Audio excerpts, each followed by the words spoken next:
मैं रमा अनुपमा अपने YouTube channel से आप सभी का स्वागत करती हूँ। मैं अभी एक कुंवर गीत सुना रही हूँ। अच्छा लगे तो लाइक शेयर कमेंट करना ना भूलें और मेरे चैनल को सब्सक्राइब कर लें। लाले रंगे खटिया लाले रंगे पटिया, लाले रंगे खटिया लाले रंगे पटिया, लाले रंगे लगल के बारे सोहाग के रतिया, लाले रंगे लगल के बारे हे सोहाग के रतिया। ताही को बरसुता गेला रामचंद्र दुल्हा, ताही को बरसुता गेला रामचंद्र दुल्हा।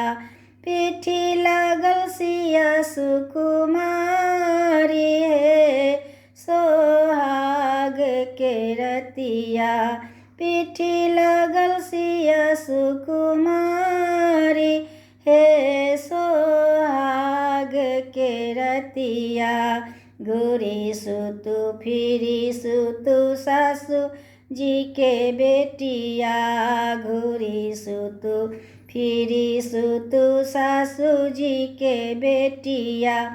तोरे घामे चादर मलिन है सोहाग के रतिया, तोरे घामे चादर मलिन हे सोहाग के रतिया।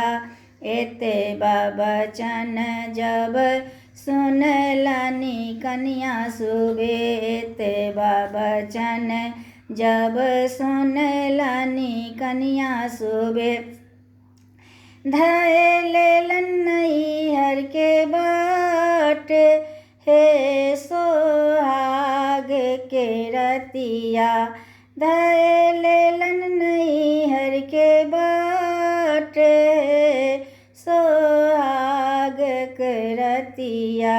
घुर बज गेलखिन छोटका देवर बा, घुर बज गेलखिन छोटका देवर बा। घुरी भौजो बचन हमारे सोहाग के रतिया, घुरी भौजो बचन हमारे सोहाग के रतिया। हम कोना घुमबै तोहर बचनमा, हम कोना घुमबै तोहर बचनमा। तोर भैया बोलल कुबोल हे सोहाग के रतिया, तोर भैया बोलल कुबोल हे सोहाग के रतिया। बांधल केसिया सेहो देलक खोलबाए, बान्हल केसिया सेहो देलक खोलबाए।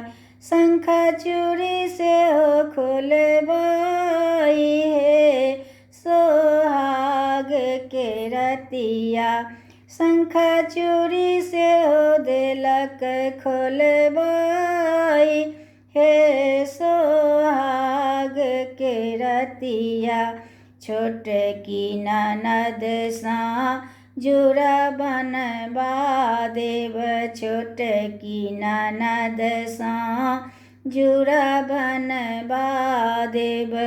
शंखा चूड़ी देव पहनाई हे सोहाग के रतिया, शंखा चूड़ी देव पहनाई हे सोहाग के रतिया। जीवत तो हे रामचंद्र दुल्हा, जीवत तो हे रामचंद्र दुल्हा। जुगे जुगे रहे तो अहि बात हे सोहाग के रतिया, जुग जुग रहे अहि बात, सोहाग के रतिया लाले रंग खटिया, लाले रंग पटिया, लाले रंग लगल के बारे, हे सोहाग के रतिया लाले रंग लगल के बारे, हे सोहाग के रतिया। धन्यवाद।